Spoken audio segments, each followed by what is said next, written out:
আল্লাহর নবী বিশ্বনবী মুহাম্মদ সাল্লাল্লাহু আলাইহি ওয়াসাল্লাম হযরত জিবরাইলকে বললেন, জিবরাইল, উমর ভালো না খারাপ আমি রাসূল তো ভালো করেই জানি। তুমি বায়না ধরেছ, 1 ঘন্টা সময় দিলাম, তুমি বললে হবে না। যাও, ইয়াউমুন ওয়াহিদা, তোমাকে 24 ঘন্টা সময় দিলাম। এই 24 ঘন্টা সময়ের ভিতরে আল্লাহ তাআলার কাছে তোমার যাওয়ার কোনো দরকার নাই, আমি রাসূল অনুমতি দিয়া দিলাম। 24 ঘন্টা সময় তুমি জিবরাইল আমি নবীজির কাছে থেকে হযরতে উমরের প্রশংসা করতে থাকো, আমি শুনতে থাকি। হযরতে জিবরাইল বললেন, ইয়া রাসূলুল্লাহ, আমাকে যদি অনুমতি দেন তাহলে বেয়াদবি ক্ষমা করে দিয়ে আরেকটু সময় বাড়িয়ে দিন, কারণ আমি জিবরাইল উমরের সব প্রশংসা করতে পারবো না। সামান্য প্রশংসা যদি করতে চাই 1 ঘন্টায় সম্ভব হবে না, 1 দিনেও সম্ভব হবে না। বিশ্বনবী মুহাম্মদ সাল্লাল্লাহু আলাইহি ওয়াসাল্লাম এবার বললেন, তোমাকে উসবুউন ওয়াহিদা, বাইহাকি শরীফের হাদিস। আল্লাহ নবী বললেন 7 দিন সময় দিলাম। এটা এই 7 দিনের ভিতরে তুমি জিবরাইলের খাওয়া লাগে না, ঘুম লাগে না, লাগেনি ফেরেশতাদের?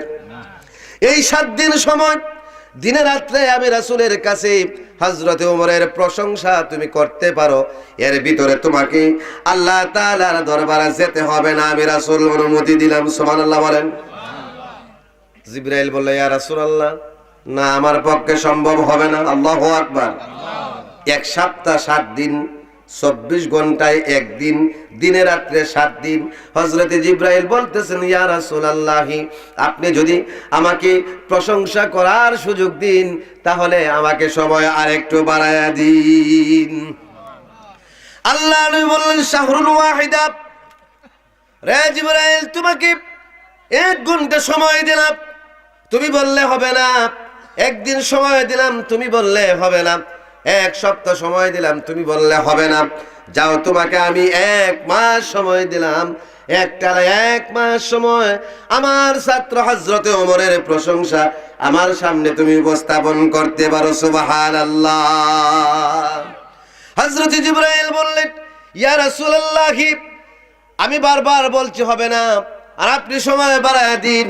কি জানি বেয়াদবি হয়ে যায়, আমার আল্লাহ বেজার হয়ে যান, অসন্তুষ্ট হয়ে যান। নবী গো, আমাকে মাফ করে দিন, বেয়াদবি ক্ষমা করে দিন, আমাকে সময় আর একটু বাড়ায়া দিন। হযরতে জিবরাইলকে এবার বিশ্বনবী মুহাম্মদুর রাসূলুল্লাহ সাল্লাল্লাহু আলাইহি সাল্লাম বলতেছেন, জিবরাইল, তোমাকে সানাতুন ওয়াহিদা, 1 বছর সময় দিলাম। 365 বছর এক নাগারে তুমি জিবরাইল আমি মুহাম্মদুর রাসূলুল্লাহ সাল্লাল্লাহু আলাইহি ওয়াসাল্লামের সামনে হযরতে উমরের প্রশংসা পেশ করতে পারো। বলেন সুবহানাল্লাহ। জিবরাইল বলতেছেন, ইয়া রাসূলুল্লাহ, এবারও হবে না। নবীজি এবার বললেন, রে জিবরাইল, তোমাকে 1 ঘন্টা সময় দিলাম, তুমি বললে হবে না। 1 দিন সময় দিলাম, তুমি বললে হবে না। 1 সপ্তাহ সময় দিলাম, তুমি বললে হবে না। 1 মাস সময় দিলাম, তুমি বললে হবে না। 1 বছর সময় দিলাম, তুমি বললে হবে না। তবে রে জিবরাইল, তুমি বলো, কতদিন সময় দিলে পরে তুমি হযরতে উমরের প্রশংসা পেশ করতে পারবে? বাবাই যদি সন্তান রে মাদ্রাসায় পাঠাইতে চায় তো 5 টাকা দেয়। ফুলায় দেখবেন গাল ফুলায় 1 টাকা না যাইতাম না। তখন বাপে যখন দেখে ফুতের মতি গতি বেশি বালা না, তখন টাকাটা আনে, দে টাকাটা দে, লইয়া 10 টাকার একটা নোট দে, 5 টাকা মজা খাইলাইস আর 5 টাকা টমটম দিয়া মাদ্রাসা দিস। হে ইলো না, বুঝছেন? তখন দে 20 টাকা। 20 টাকা দেওয়ার পরে হয়তো 5 টাকা যাইতে, 5 টাকা আইতে, আর 5 টাকা খাইতে খাইতে যাইবে, আর দুপুরে খাইবারে 5 টাকা দিলাম, 20 টাকা না যাইতাম না। ফলা দিয়েছেন 5 টাকা। তারপরে এখনো যখন বাপ ফুলায় যাইতো না, তখন বাবার রাগ উঠিনি, 5 টাকা দিলাম যাইতে না, 10 টাকা দিলাম যাইতে না। ফলা একটা দমকি দেয়, দমকি দিয়ে হয়ে আবার মায়া লাগে, ছেলে তোলানি। তখন বাপে ফুতরে উল্টা আব্বা রাখে। কথা বলে ঠিক না? আব্বা আব্বা গো, তুমি কিতা দিলে যাইবা, তো যাও গিরি ফুত, যাও গিরি বাবা মাদ্রাসার, তো কিতা দিতাম, কিতা দিলে যাইবা। কথা বলেন ঠিক না? আল্লাহ নবী হযরত জিবরাইলকে বললেন, জিবরাইল 1 বছর পর্যন্ত সময় বাড়ালাম। তুমি বললে হবে না, তাহলে তুমি বলো কতদিন সময় দিলে হযরতে ওমরের প্রশংসা পেশ করতে পারবে? হযরতে জিবরাইল বললেন, ইয়া রাসূলুল্লাহ, আমি যদি if I like to phrase about the companion হযরত ওমর রাদিয়াল্লাহু তাআলা আনহু, ওগো নবীজি, আমি যদি হযরতে ওমরের প্রশংসা পেশ করতে চাই, তাহলে আপনি আমাকে হযরতে নূহ আলাইহিস সালাতু ওয়াস সালাম এই জমিনে যতদিন পর্যন্ত কালেমার দাওয়াত দিয়েছিলেন, লা ইলাহা ইল্লাল্লাহু কুলু লা ইলাহা ইল্লাল্লাহ তুফলিহুন, যতদিন পর্যন্ত তাওহীদের দাওয়াত দিয়েছিলেন, একত্ববাদের দাওয়াত দিয়েছিলেন, ততদিন পর্যন্ত যদি সময় দেন, তাহলে উমরের সব প্রশংসা করতে পারবো না। কথা সত্য, সামান্য প্রশংসা আমি পেশ করতে সক্ষম হব। চিৎকার দিয়ে বলেন আল্লাহু আকবার। নূহ নবী কতদিন দাওয়াত দিয়েছিলেন? তার মানে জিবরাইল বুঝাইতে চাইলেন 950 বছর সময় যদি আমাকে দেন, তাহলে হযরতে উমরের সামান্য প্রশংসা আমি পেশ করতে সক্ষম হব। সুবহানাল্লাহ।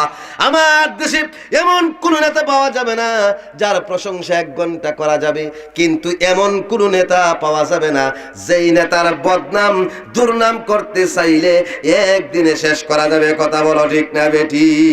তারপরেও আমরা নির্বাচন যখন আসে, কেউ আওয়ামী লীগের দানের পিছনে, কেউ নৌকার পিছনে, কেউ লাঙ্গলের পিছনে, কেউ অমুক তমুকের পিছনে, অমুক সূরার চরিত্র ফুলের মতো পবিত্র বলে স্লোগান দেই, হাততালি দিয়া বিরানির ফুটলা খায়।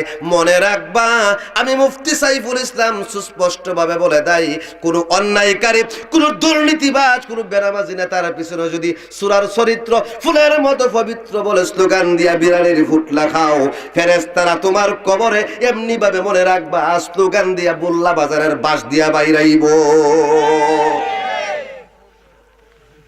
হযরত ওমর বলতেছে আমি যোগ্য না। আপনি বলতেছেন I like to be prime minister. No, no, no. I have an ability to be an prime minister. আমার প্রধানমন্ত্রী হওয়ার যোগ্যতা নাই। হযরত আবু বকর এবার ডাক দিয়ে বললেন, রে ওমর, প্রধানমন্ত্রী হতে চাও না? তাহলে কেন তুমি সুপ্রিম কোর্টের প্রধান বিচারপতির এমন একটা পদ, দেশের সর্বোচ্চ আদালতের সর্বোচ্চ বিচারকের পদটা ছেড়ে দিতে চাও? কোন কারণে? মানুষ তো এটা পায় না, তুমি কেন ছেড়ে দিতে চাও? হযরত ওমর এবার ডাক দিয়ে বললেন, আমিরুল মুমিনিন, খলিফাতুল মুসলিমিন, 2 বছর ধরে 9টার সময় আদালতে আসি, 4টার সময় বাসায় ফিরে যায়। মাস যখন শেষ হয়ে যায়, সরকারি কোষাগার থেকে প্রতি মাসে নির্ধারিত 10,000, 20,000, 50,000, একটা উদাহরণ স্বরূপ বললাম, আমাকে বেতন দেওয়া হয়। এই বেতনটা আপনি আবু বকর দেন না, এই বেতনটা উসমান দেন না, এই বেতন আলী দেন না, এই বেতনটা গোটা মুসলিম জাহানের, গোটা মুসলিম রাষ্ট্রের প্রত্যেকটা নাগরিকের কষ্টার্জিত শ্রমের টাকা দ্বারা, গাম জড়ানো রক্তের টাকা থেকে আমার বেতনটা দেওয়া হয়। কিন্তু আমিরুল মুমিনিন, এই 2 বছরের ভিতরে আমার সুপ্রিম কোর্টে একজন মুসলমান আরেকজন মুসলমানের বিরুদ্ধে, একজন প্রতিবেশী আরেকজন প্রতিবেশীর বিরুদ্ধে, একজন হিন্দু একজন মুসলমানের বিরুদ্ধে একটা মামলা আজ পর্যন্ত আয় নাই।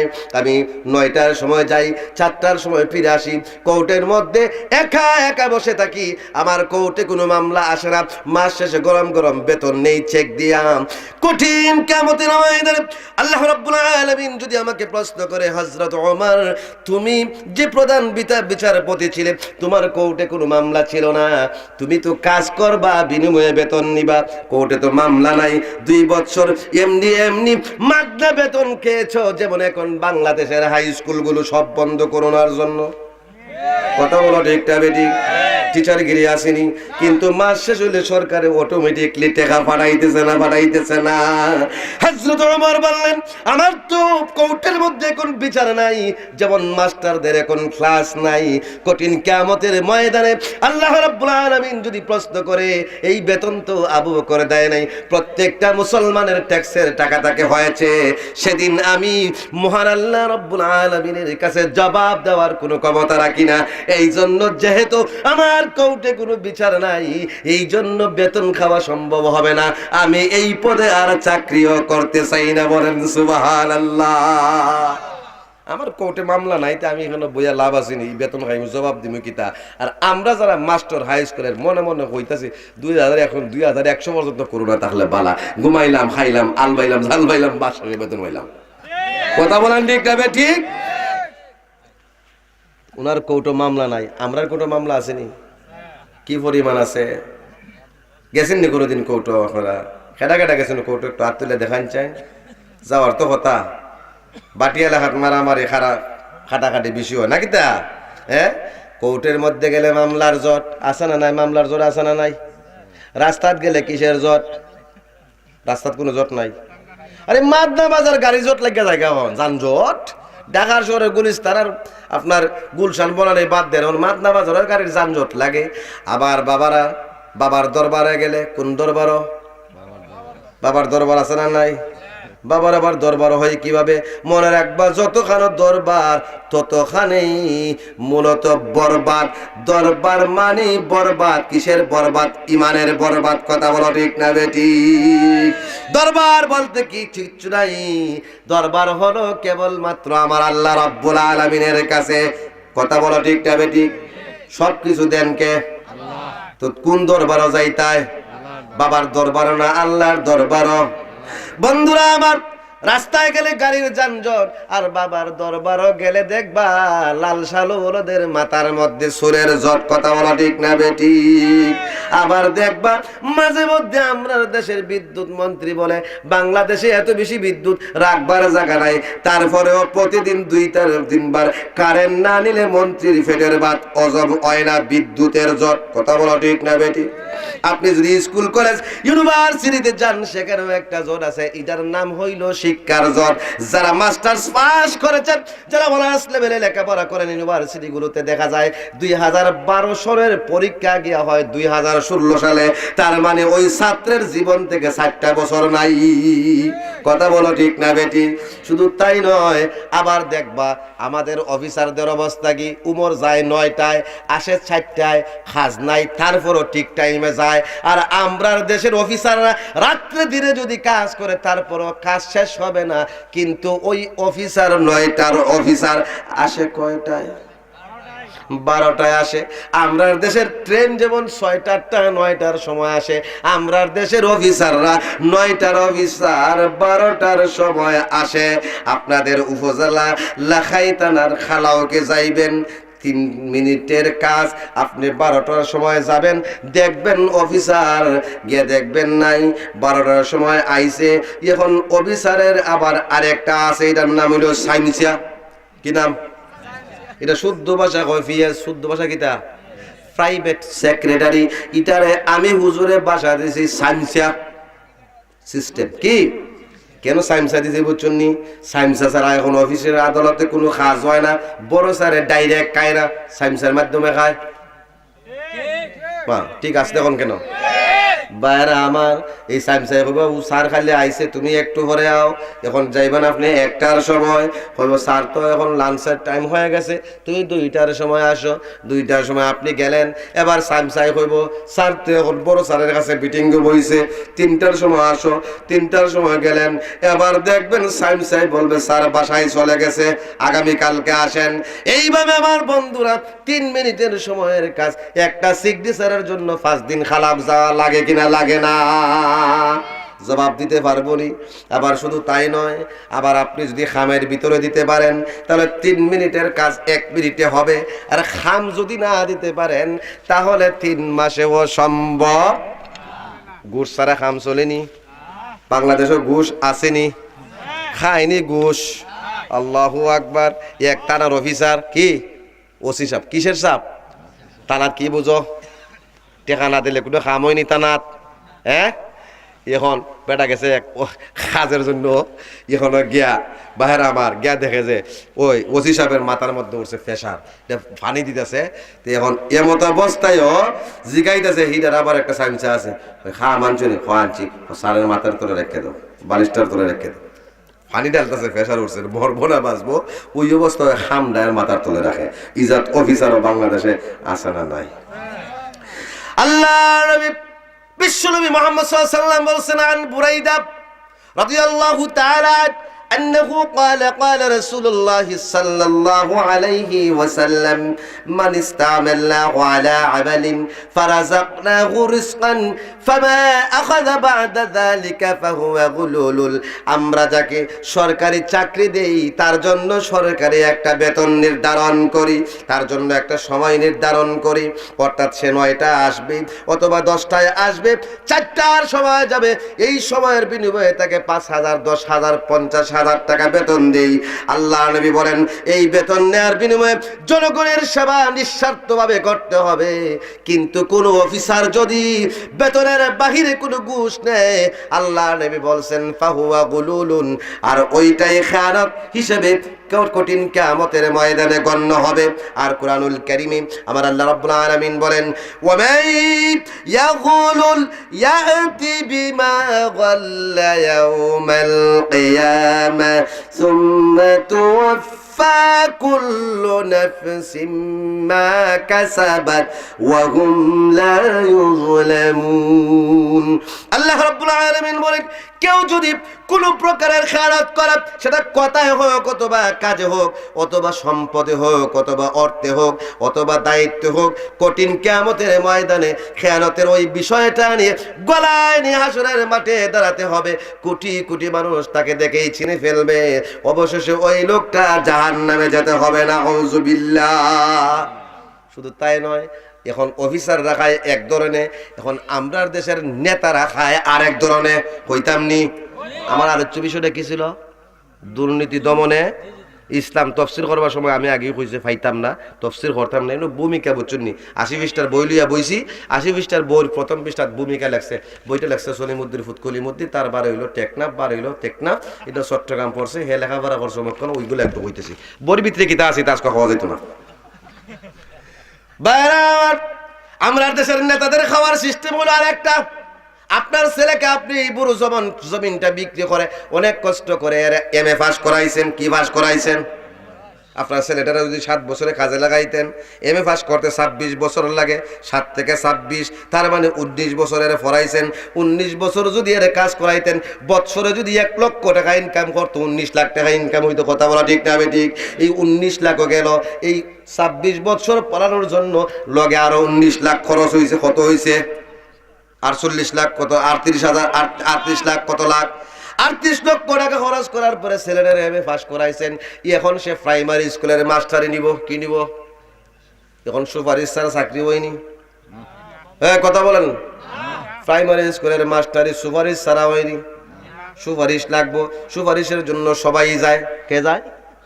সবাই যায়। আপনি খাটাইয়ার থেকে গেছেন, বেগডাইর থেকে গেছে, ভবানীপুর থেকে গেছে, এখনো কলমও কয়েক জাতের আছে, লাল আছে, খালা আছে, সবুজ আছে। হে বেটাই তো টেকা সবার কাছ তো খাইছে, কিন্তু কোনটারে দিব মনে মনে বুঝ আছে, যেটা নিজের দলের লোক এটার জন্য মারব সবুজ, আর যেটারে দিত না এটা হইব লাল আর খালা। কথা বলা ঠিক না ঠিক? আল্লাহ নবী বিশ্বনবী সাল্লাল্লাহু আলাইহি ওয়াসাল্লাম আন আবি উমামাতাল বাহিলি রাদিয়াল্লাহু তাআলা আনহু আন্নাহু قال رسول الله صلى الله عليه وسلم من شفع لأحد شفاعة لها فأهدي له هدية لها فقبلها فقد أتى بابا عظيما من أبواب الربا। আল্লাহ নবী বলেন কেউ যদি কোনো মানুষের জন্য কোনো কাজের নিমিত্তে কোনো সুপারিশ করে, আর ওই সুপারিশের বিনিময়ে তার কাছ থেকে যদি 1 টাকা ছাও সে খায়, আল্লাহ বলছেন ওই লোকটা সুদের সবচাইতে বড় দরজায় উপনীত হয়ে গেছে। আর সুদের সবচাইতে ছোট্ট দরজাটা হলো তার মারলিয়া ঘুমায়া তখন। নাউজুবিল্লাহ। নাউজুবিল্লাহ বলতেন না? তার মানে মনে করেন উত্তর পাড়ার আব্দুল আলী, দক্ষিণ পাড়ার সলিমুদ্দির জন্য বাবার আমার বেগুনার এক স্যারের কাছে একটা সুপারিশ করছে, সুপারিশের ভিত্তিতে মনে করেন আব্দুল আলীর খাসটা হয়েছে। এখন সলিমুদ্দি আব্দুল আলীর 1 কাপ চা খাওয়াইছে। ভাই সাহেব তুমি খইয়া দেওয়ার কারণে চেয়ারম্যানে আমার খামটা কইরা দিছে, নেও চা একটা খাও। আল্লাহ নবী বলেন এটা তোমার হাদিয়া হয় নাই, এটা মূলত হয়েছে অন্যায়। এর জন্য তোমার ভাইয়ের সাথে 70 বার জিনা করলে যেই গুনাহ হতো, এই রকম গুনাহ না, তার চাইতে 1000 গুণ বেশি বড় গুনাহ তোমার আমলনামায় ফেরেশতারা লিখে ফেলছেন। আউযুবিল্লাহ। তাহলে আমার ভাইরা আজকের থেকে আমরা মানুষের জন্য সুপারিশ করব, কিন্তু বিনিময়ে এক কাপ চাওয়া খাবো না। রাজি আছি তো? রাজি আছি তো? এখন যে সামনে নির্বাচন আইতাছে না? এখন মেম্বারের জন্য আমরা ক্যানভাস করবো, কি করবো? কথা বলেন, ক্যানভাস করবো নি? মা বাইরে বাইরে গিয়ে ক্যানভাস করবো, কেউ ই মেম্বারের, কেউ এই মেম্বারের, কেউ চেয়ারম্যানের, কেউ এই চেয়ারম্যানের সুপারিশ কইরা। এখন আমার তো ফ্যাট ফিট আছে, কথা বলো ঠিক না বেঠিক? আমি তো খামলা হিসেবে গেছি না, তুই খামলা হিসেবে গেলে বলবে আমি খামলা হিসেবে আইছি, আমারে ফাটাইছে বুটটা টাইন্ডে দিতায়। আর যদি সুপারিশ গিয়া করো, চাচা বুটটা অমুকরে দেলায়ও, ভাই সাহেব বুটটা আমরা এন খুব বালা টাইন্ডে দেলায়ও। আর এই সুপারিশ করার পরে চেয়ারম্যানের যদি চা খাস, এক কাপ চা খাইছত না, তোর মারে লইয়া ঘুমাইছত। নাউজুবিল্লাহ বলেন, নাউজুবিল্লাহ বলেন। সুতরাং আপনি যদি কোনো মেম্বারের কর্মী হয়ে কাজ করতে হয়, কোনো চেয়ারম্যানের কর্মী হয়ে কাজ করতে হয়, বিনিময়ে কিচ্ছু দিবেন না, স্বার্থহীনভাবে কর্মী হিসেবে কাজ করবেন, তাহলে ওই কাজটা জাযায়ে খায়ের হিসেবে আমার আল্লাহ রাব্বুল আলামিনের দরবারে গ্রহণযোগ্য হবে। কথা বলো ঠিক না বেঠিক? বাইরে আমার উমর কি বলতেছে যে আমার কোর্টের মধ্যে মামলা নাই। এমনি আবু বকর কয় তোমার কোর্টের মধ্যে মামলা আইব, তোমার কোর্টের মধ্যে মামলা আইব। আয়া আল্লাহ, মানুষ জীবন যেত, তুমি সাক্ষী হলেও না, স্টেটমেন্ট হলেও না, চুল একটা তরবার এটা লো, একটা খুব মারা মাথা দেখাইতে নাও, কে যায় যাগ্গা, হ্যাঁ বাড়ি যায় যাগ্গা, জীবন গিয়া লাভ আসেনি, তুমি খাইতে লাইস না মাথা। ঘটনা আছে না নাই? বুঝছেন নি? সংক্ষেপে কইলাই ওই বছর নামে একটা মুনাফিকের লাগে এক ইহুদির ক্ষেত লইয়া বিচার আসিন, রাসূলুল্লাহ দেলাইছিল ইহুদির পক্ষে রায়। রাসূলুল্লাহ কার পক্ষে রায় দিছে? আমরা রায় কান্দা যায় না, না না না না না না না, আমরা রায় তো দলের, দান হইলে দানের পক্ষে, আর নৌকা হলো নৌকার পক্ষে। কিয়ামত হইল নৌকায় দানের পক্ষে দিত না, আর দানে নৌকার পক্ষে দিত না। কথা বলো ঠিক টাইমে ঠিক? আমরা সিস্টেম সব বললা বাইরে। আমার আল্লাহ রাব্বুল আলামিন পবিত্র কোরআনের মধ্যে বলছেন মুহাম্মাদুর রাসূলুল্লাহি ওয়াল্লাযীনা মাআহু আশিদ্দাউ আলাল কুফফারি রুহামাউ বাইনাহুম। মুসলমান, তারা মুসলমানের জন্য অত্যন্ত দয়ালু, কাফেরদের উপরে অত্যন্ত তারা ফান কিতা করতাম, খাইতাম যাই না। আল্লাহু আকবার। মুসলমানের জন্য ফানির মতো নরম, আর কাফেরদের জন্য ইস্পাতের মতো শক্ত। ওই বছর মুনাফিক আল্লাহর নবীকে মন থেকে ভালোবাসে না, ঈমান আনে না, কিন্তু আয়াতের উপরে আমল করিয়া সে গেছে উমরের কাছে। উমর কট্টরপন্থী মুসলমান, রায়টা আমার পক্ষে দিলাইব, সারি বিচার করতে গেছে। সারি বিচার করার সময় ইহুদিকে প্রশ্ন করেছে হযরত ওমর, এই বিচারটা এর আগে আর কেউ করছিনি। হযরতে বছরের বিপক্ষে ইহুদি বলতে আমার কোনো স্টেটমেন্ট নাই, আমার একটা কথা, এই বিচারটা এর আগে একবার হইছে, তোমাদের নবী রায় দিছে আমার পক্ষে, ইনি নিয়ে আইছে তোমার দরবারে সানি বিচার করাইতো, ওই বিচারটা পছন্দ হইছে না। আল্লাহর নবীর বিচার যে ব্যক্তির পছন্দ হয় না, এই ব্যক্তি মুসলমান নেই। এ তো ওই লোকটা বিষ বৃক্ষ, মাথায় টুপি আছে, মুখের মধ্যে দাঁড়িয়ে আছে, গায়ের মধ্যে পাঞ্জাবি লাগাইয়া সূরা এখন বুটে নামছে, মূলত দুকা দেওয়ার জন্য। উমর চিন্তা করলেন, সূরার মাথায় টুপি আছে, সূরার মুখে দাড়ি আছে, সূরার গায়ে পাঞ্জাবি আছে, অথচ রাসূলের বিচারটাই পছন্দ হয় না। আল্লাহ রাব্বুল আলামিন পবিত্র কোরআনে বলেছেন ওয়ামা কানা লিমুমিনিন ওয়ালা মুমিনাতিন ইযা কাদাল্লাহু ওয়া রাসূলুহু আমরান আইয়াকুনা লাহুমুল খিয়ারাতু মিন আমরিহিম। আল্লাহ রাব্বুল আলামিন বলেন, আল্লাহ আর তার রাসূল যদি কোন বিচার করে, কোন আইন পাস করে, ওই আইনের বিপরীতে সংসদে বসে কোন এমপি, কোন মন্ত্রী, কোন প্রধানমন্ত্রীর ক্ষমতা নাই এর বিপক্ষে কোন আইন পাস করার। আর যদি কোন প্রধানমন্ত্রী, কোন স্বরাষ্ট্রমন্ত্রী, কোন পররাষ্ট্রমন্ত্রী, কোন এমপি যদি আল্লাহ তার রাসূলের আইনের বিপক্ষে সংসদে দাঁড়াইয়া ক্ষমতার দাপটে আইন আইন পাশ করে, আমার আল্লাহ বলেন আইন পাশ করতে পারো, কিন্তু এই সংসদটা চিরস্থায়ী না। কথা বলো ঠিক না বেঠিক? এই দুনিয়াটাও চিরস্থায়ী না, এই ক্ষমতাও চিরস্থায়ী না। You will have to die, have to back to me. তোমাকে অবশ্যই আমার কাছে ফিরে আসতে হবে, অবশ্যই তোমাকে মরতে হবে। আল্লাহ তাআলা বলেন ওয়া মান ইয়াসিল্লাহা ওয়া রাসূলাহু ফাকাদ দাল্লা দালালাম মুবিনা। যে ব্যক্তি আল্লাহ তার রাসূলের বিপক্ষে সংসদে আইন পাস করে, এ যতই তাসবিহ পড়ুক, যতই তাহাজ্জুদ পড়ুক, আল্লাহ বলেন আমি আল্লাহ ঘোষণা দিলাম তুই একটা বাটপার, একটা সুর, একটা ডাকাত ছাড়া আর কিচ্ছু না। আওয়াজ দিয়ে বলেন নাউজুবিল্লাহ। আসি না আমরা দেশে যাতে তা? তাহলে এ আসলে মুসলমান না বাটপার? মুসলমান না সুর? মুসলমান না ডাকাত? এই ডাকাত যদি নির্বাচনে দাঁড়ায় ভোট দিবেন নি? ডাকাইতরে ডাকাইতে ভোট দিব, ডাকাইতরে মুসলমানের ভোট দিত না। যদি ডাকাইতরে কেউ ভোট দেয়, মুসলমান দাবি দুনিয়ায় করতে পারবে। খুদার কসম, there is no chance, no scope, no stand to demand that you are a Muslim in front Allah subhanahu wa ta'ala. কঠিন কিয়ামতের ময়দানে আল্লাহর দরবারে দাঁড়ায়া মুসলমান দাবি করার কোনো ক্ষমতা তোমার নাই। তো উমর চিন্তা করলেন এত ডাকাইত, কিন্তু মুসলমান না, এত মুনাফিক লই আইছে তরবার, এটা আইন একটা কোবদা মাথাটা কাটতে লাইছে। ওই আবু বকর এই গোটার দিকে ইঙ্গিত করিয়া বলে তুমি তো মাথা কেটে ফেলো, তোমার দরবারে কি আসবে? কেউ তো বিচারে নিয়ে আসবে না। এমনি হযরতে উমর রাদিয়াল্লাহু তাআলা আনহু বললেন আমিরুল মুমিনিন, খলিফাতুল মুসলিমিন, আমি না সুপ্রিম কোর্টের প্রধান বিচারপতি। সুপ্রিম কোর্টে তো শুধু আমার বেঞ্চই বেঞ্চ না, বেঞ্চ আছে না আবার সুপ্রিম কোর্টে আছে না, জজ কোর্টে হাই কোর্টে বেঞ্চ আছে না? সুপ্রিম কোর্টে আমার বেঞ্চ ছাড়া আরো অনেকগুলো বেঞ্চ আছে, ওইগুলোতে খবর নেন। সুপ্রিম কোর্টে বিচার কখন আসে? যখন জজ কোর্টে সমাধান হয় না, আপিল করা হয় হাই কোর্টে, হাই কোর্টে সমাধান হয় না, আপিল করা হয় সুপ্রিম কোর্টে। কথা বলো ঠিক না বেঠিক?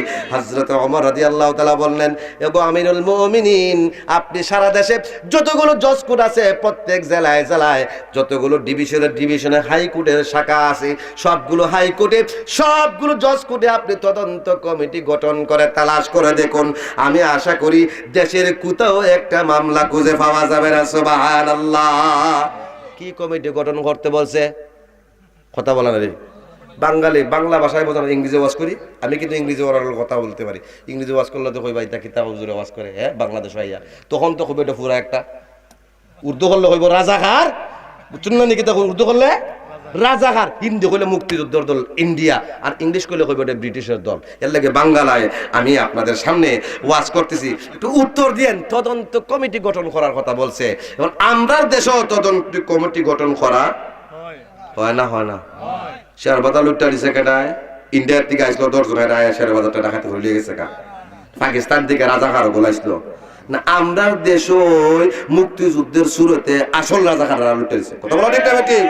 বন্ধুরা আমার, তদন্ত কমিটি গঠন করা হয়েছে।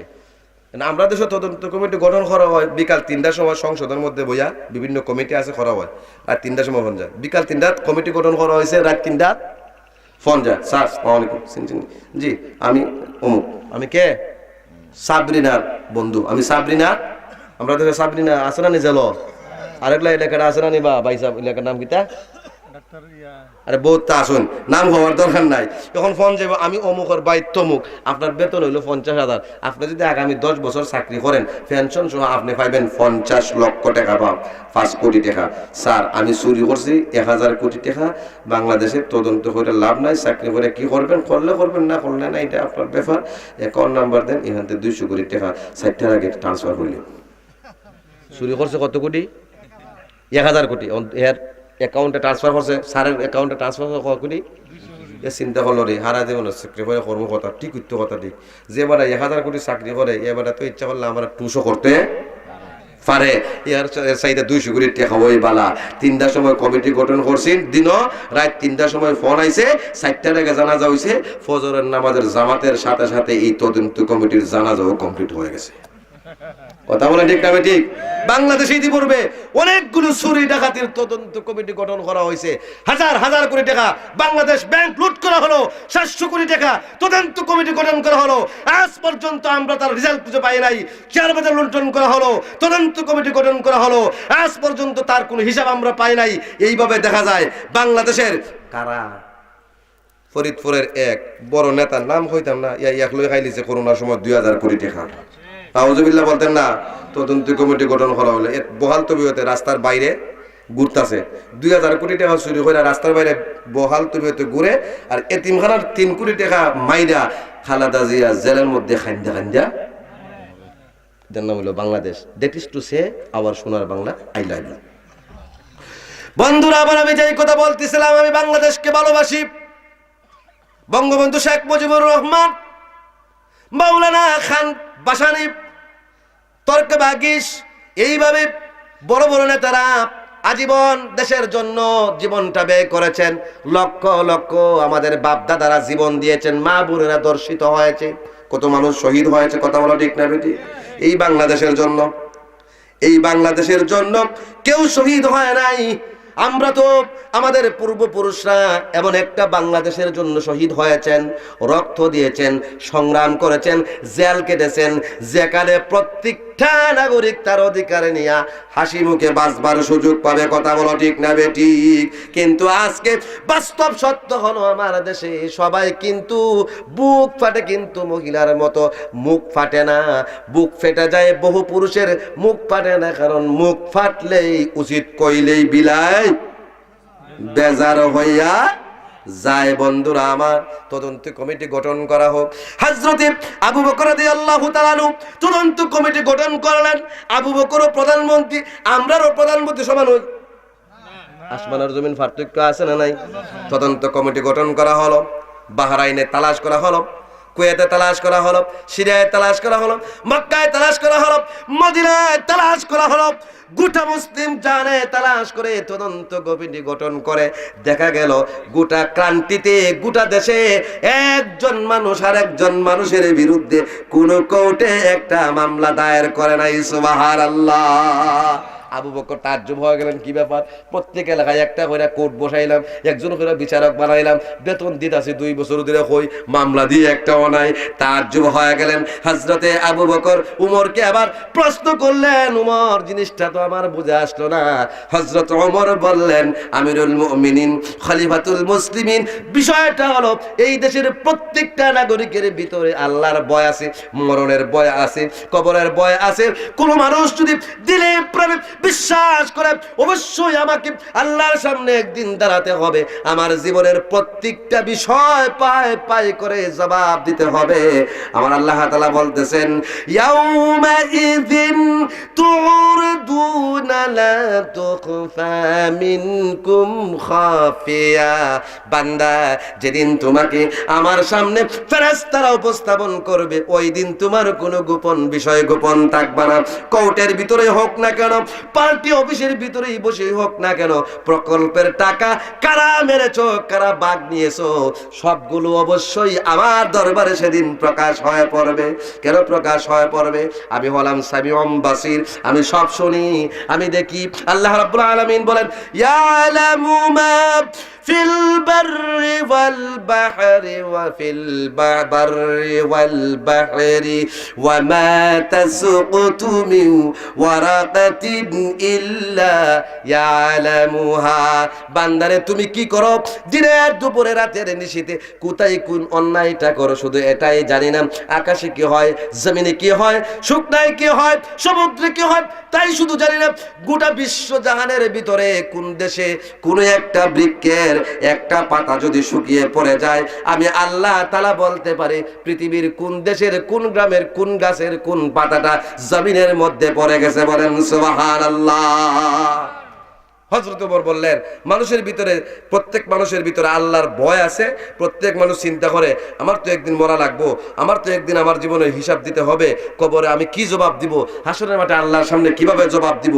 এই ভয় থাকার কারণে মানুষে কেউরে কেউ গালি দেয় না, কেউ দানের ক্ষেত কেউ খাইতে আনে না, কেউর ক্ষেতের ফানি চুরি করে লাল ব্যাঙ্গা নিজের ক্ষেত আনে না। কথা হন না? আপনারা পাড়ি এলাকার মধ্যে দেখবেন, হ্যাঁ বেটা মাইর করে ফাইনা আনছে, ও তো কষ্ট করে একটা বুড়া হয়েছে, যাইছে তোলা থেকে আসতে করে একটু এসে রাখতো, ছোট্ট একটা শুরু করে দিয়েছে, এর কাতের পানি এর ক্ষেত হয়েছে।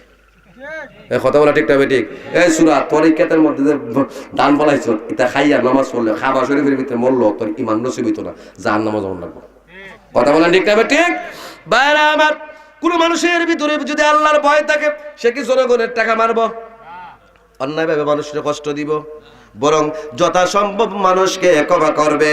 তাহলে বোঝা গেল আল্লাহর ভয় যদি থাকে, এটা তো কোনো কিচ্ছা কাহিনী, এটা বাস্তব ইতিহাস, সোনালী যুগের ইতিহাস। তাহলে আল্লাহর ভয় থাকলে আর্মির দরকার নাই, বিডিআরের দরকার নাই, পুলিশের দরকার নাই।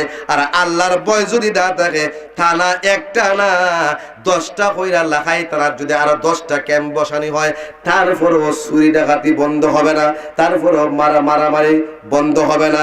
বরং যেই দুর্নীতি দমন কমিশন বাংলাদেশে আসেনি, এটা সংক্ষিপ্ত হলো দুদক চাচা। কোন চাচা? দুদক চাচা, এটার নাম হলো দুর্নীতি দমন কমিশন। বুঝছেন নি? এই দুদক চাচারা যারা আল্লাহ দেশে আমরা প্রধানমন্ত্রী বানাইছে, দুর্নীতি দমন করতো, হেরা নিজেরা ওই মাঝে মাঝে দুর্নীতিতে জড়ায়া পরে কোন কারণে মরব যে চিন্তা নাই, আল্লাহর ভয়টা এই জিনিসটা নাই। ভয় যদি না থাকে, অনেক সময় প্রধানমন্ত্রী নিজেও দুর্নীতির মধ্যে জড়ায়া যায়। তাফসিরে ইনকিলাবের ভিতরে আল্লামা উবাইদুল হক সিন্ধি রহমতুল্লাহ আলাইহি বলেন, শাসক হইল 3 প্রকার। কয় প্রকার? 3 প্রকার। প্রধানমন্ত্রী কয় প্রকারের হয়? তাহলে মন্ত্রী কয় প্রকার হইব? এমপি কয় প্রকার হইব? চেয়ারম্যান কয় প্রকার হইব? মেম্বার কয় প্রকার হইব? গ্রাম সরকার কয় প্রকার হইব? চৌকিদার, মাস্টার, ডাক্তার, ইঞ্জিনিয়ার, সকলটি 3 প্রকার। সকলটি কয় প্রকার? 3 প্রকার। সংক্ষেপে কইলেন, কইতাম নি? খারাপ লাগতেছে না আপনারা? আল্লাহু আকবার। মানে তো হুজুর কইছে 10 মিনিট আগে সারিয়ে দিতাম। কি আমি আলোচনা তো ভূমিকা আলোচনা আয়াতের দ্বারাও গেছি না, অনেক লম্বা আলোচনা।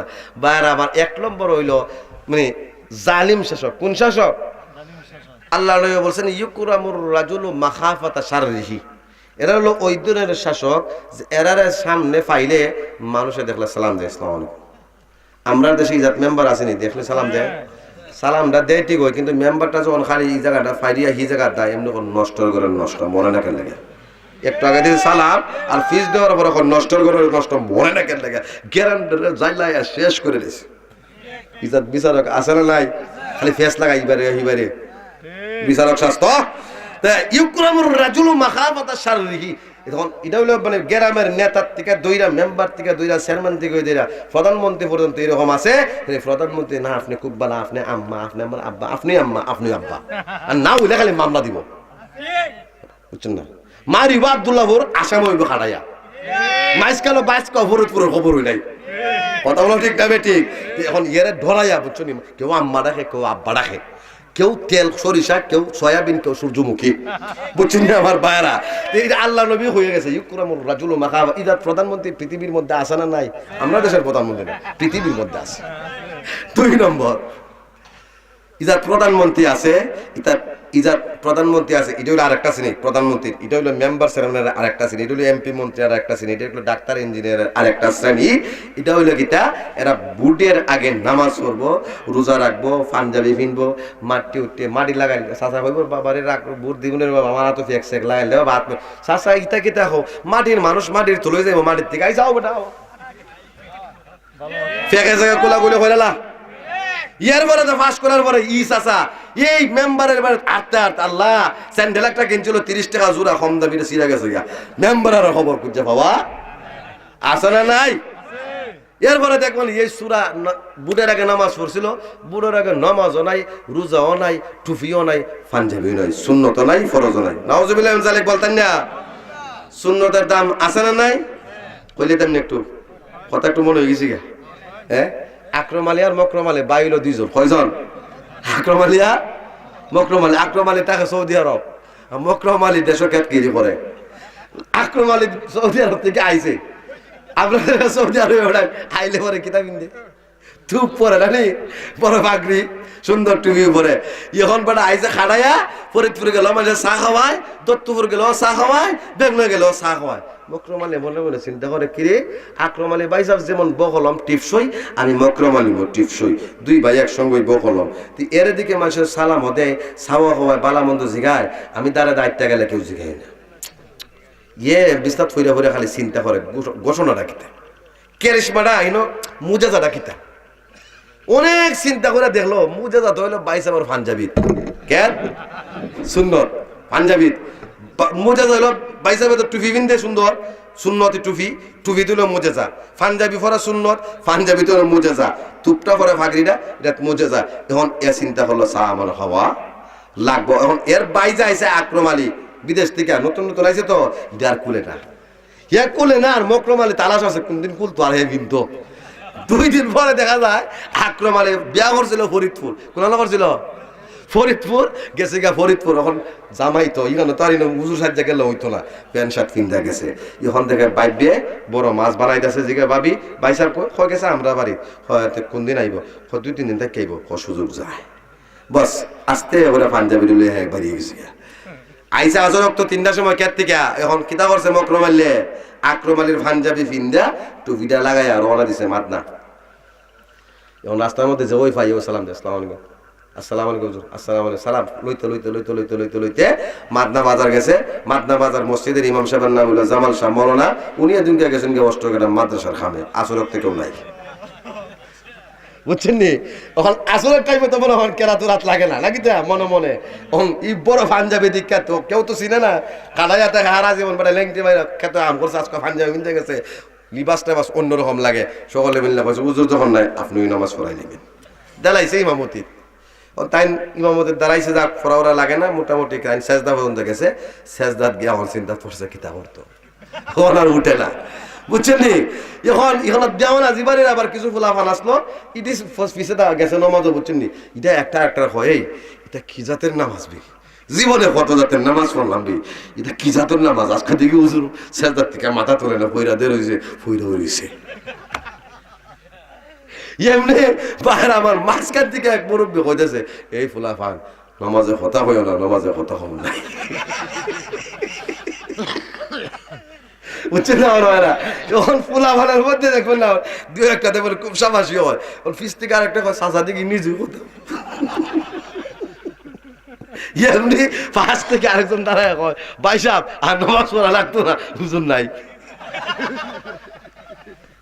তাহলে কি বোঝা গেল সুন্নতের মধ্যে দাম আছে সুন্নতি লিবাস পরা ভালো কিন্তু সুন্নতি লিবাস পরিয়া ফতোয়া দেওয়া ভালো না হুজুর সাহায্য কিন্তু হুজুরগিরিত লাগবে না আমরা দেশে কিছু বন্ডগোল আছে এরা নিজের বাবারে জানাজা পড়লে তো চাই আছে না নাই মুক্তা বালিল না আজ্ঞা বসে না বুঝছেন নি নামাজের ফরজ জানা না আজকে এক বাসার মধ্যে গেছিলাম জিগাইলাম গোসলের ফরজ কটা চারটা আমি পৌঁছানো হলা কয় না গোসলের ফরজ কটা যে হইতে পারে না এর যদি জিগায় গোসল ফরজ হয় কারণে হইতে পারবো নি তখন এর যদি গোসল ফরজ হয় ইয়া তো গোসলের ফরজ কইছে চারটা তাহলে এর গোসলটা ফরজ গোসলটা হইছে না এ যখন মসজিদে যাইব নামাজ পড়ার লাগে নামাজ হইবে নি উল্টা মসজিদটারে নাফাক করিয়া আইব নাউযুবিল্লাহি মিন যালিক বাইরে আমার তাহলে হুজুরগিরি করা ভালো হুজুর সাজ ভাই মান তাশাব্বাহা বিকাউমিন ফাহুয়া মিনহুম হুজুরদের সাথে মহব্বত করবাই হুজুরদের মতো দাঁড়ি রাখবাই টুইবিন ভাই পাঞ্জাবি পরবাই ঈমান নসিব হইব আমল ভালো হইব আখলাক ভালো হইব কিন্তু যদি নিজে পাঞ্জাবি টুইবিন দে হুজুরগিরিত লাগো বিপদ হইব কথা বলা ঠিক না ঠিক যেমন মকরম আলী চাচার বিপদটা হইছিল বাইরে আমার আমি ওই কথাই ছিলাম যে এখন বুটের আগে এরা নামাজ পড়ে বুটের পরে পাঞ্জাবিও নাই টুপিও নাই প্যান্ট আর শার্ট পরে গলার মধ্যে টাই এর পরে ঘুষ আর সুদ আর গম আর চাউল বিজিয়ে সফারি নফারি মিল্লা জিল্লা বাই বাই করে খাই কথা বলা ঠিক তবে ঠিক আল্লাহ নবী বলেছেন এই দুই শ্রেণীর জন্য লা খালাকা লাহুম ফিল আখিরাহ পরকালে এদের জন্য কিচ্ছু নাই 3 নম্বর শ্রেণীটা হলো আল্লাহ নবী বলেছেন দুনিয়াতে একদল মেম্বার রয়েছেন একদল চেয়ারম্যান রয়েছেন যারা মেম্বারি পাস করার পরে জমিন বিক্রি করে আমার আপন চাচা হাফেজ আব্দুস সামাদ বাড়ি হলো বাদিকারা আমার আব্বার বড় ভাই উনিও হাফেজ সাহেব ছিলেন মেম্বারি করে সব জমিন বাড়ির বিটা বেদিত সব বিক্রি করে ফেলছে কারণ হারা জীবন মানুষের কি করছে উপকার করছে আর এখন আমরার দেশে চিন্তা করে কেতকিরি বিচ্চা যদি একবার ফাঁস করতাম পারি 6 মাসে ইকে তো রাখমু আবার হবিগঞ্জের শহরে বাসাটাও বানায়া কথা বলা ঠিক না বেটি ইজাত মেম্বারসের মানে আপনারা এলাকাত মনে হয় নাই কইলি তেমনি নাম আর 10টা আমি কিন্তু সিনে সব লানতে রই আমি সারাদিনে শখ করে থাকি। বন্ধুরা আমার, আমি যেই কথা বলতেছিলাম, আল্লাহ নবী বলেন একদল শাসক আছে এরকম না, এরা যখন জনগণের শাসক হয়, ক্ষমতার মস্তদে বসে, তখন জনগণের সেবা করার কারণে নিজে উপার্জন করতে পারে না, যার কারণে এদের সম্পদ বরঞ্চ নষ্ট হয়ে যায়। বন্ধুরা আমার, আল্লাহ নবী বলেছেন একদল শাসক আছে যারা মানুষের উপকার করে, মানুষের সেবা করে, ক্ষমতার মস্তদকে চিরস্থায়ী রাখার জন্য না, পরবর্তীতে নির্বাচিত হবার জন্য না, কেবলমাত্র আল্লাহ আর তার নবী মুহাম্মদ সাল্লাল্লাহু আলাইহি সাল্লামকে খুশি আর রাজি করার জন্য। কথা বলো ঠিক না বেটি? বাইরে আমার, যাই হোক, সময় 12টা হয়ে গেছি গা, আমি ওয়াজ আসলে করতে পারছি না। ওয়াতকানের আলোচনা এটাই বুঝছি যে একটা জিনিস, যে ভয় আল্লাহর থাকলে পরে আমি নিজেও খারাপ করতাম না, খারাপ মানুষের সাথে আমি চলতাম ও না। তা আমরা দেশে যদি সবাই যারা আছে, আমরা যদি আল্লাহর বই করিতাম, আমরা পুলিশও লাগতো না, আর্মিও লাগতো না, বিডিআরও লাগতো না, দুর্নীতি দমনও লাগতো না। আর যতক্ষণ পর্যন্ত আল্লাহর ভয় না প্রতিষ্ঠা হইব, দুনিয়ার সব বাহিনী দিয়ে অন্যায় বন্ধ করা যাইত না। আল্লাহর ভয় সৃষ্টি করার জায়গা হইল মসজিদ, মাদ্রাসা, মাহফিল। কথা বলেন ঠিক না বেঠিক? কিন্তু দুঃখের বিষয়, আজকে বাংলাদেশে কিছু নাস্তিক, কিছু মুরতাদ, কিছু ইন্ডিয়ার দালালরা বাংলাদেশে ওয়াজ মাহফিল বন্ধ করে দিতে চায়, মসজিদ বন্ধ করে দিতে চায়, মাদ্রাসা বন্ধ করে দিতে চায়।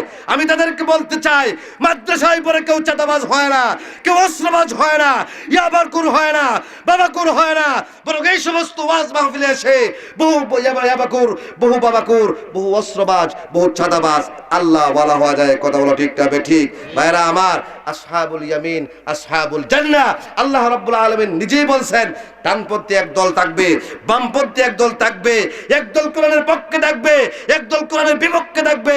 কোরআনের পক্ষের লোক, মসজিদের পক্ষের লোক, মাদ্রাসার পক্ষের লোক, তাফসীর মাহফিলের পক্ষের লোকেরা জান্নাতে যাবে।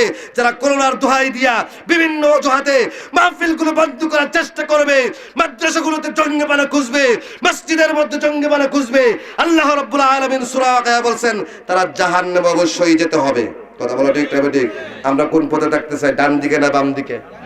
ডান দিকে যদি থাকতে চান তাহলে অবশ্যই আপনাকে জেল কাটতে হবে, অবশ্যই আপনাকে রক্ত দিতে হবে, জীবন দিতে হবে, রাজপথে নামতে হবে, প্রয়োজনে যদি রাজপথে নামতে হয়, রক্ত দিতে হয়, জীবন দিতে হয়, তারপরেও রক্ত দিয়ে, জীবন দিয়ে, জেল কেটে আল্লাহর জমিনে মসজিদ, মাদারিস, উলামায়ে কেরামকে মহব্বত করার জন্য, দ্বীনকে প্রতিষ্ঠার জন্য কারা কারা রাজি আছে? দুহাত তুলে দেখান। আল্লাহ রাব্বুল আলামিন দ্বীন ইসলাম, উলামায়ে হক্কানি, ইসলামের শত্রুরা, নারে তাকবীর।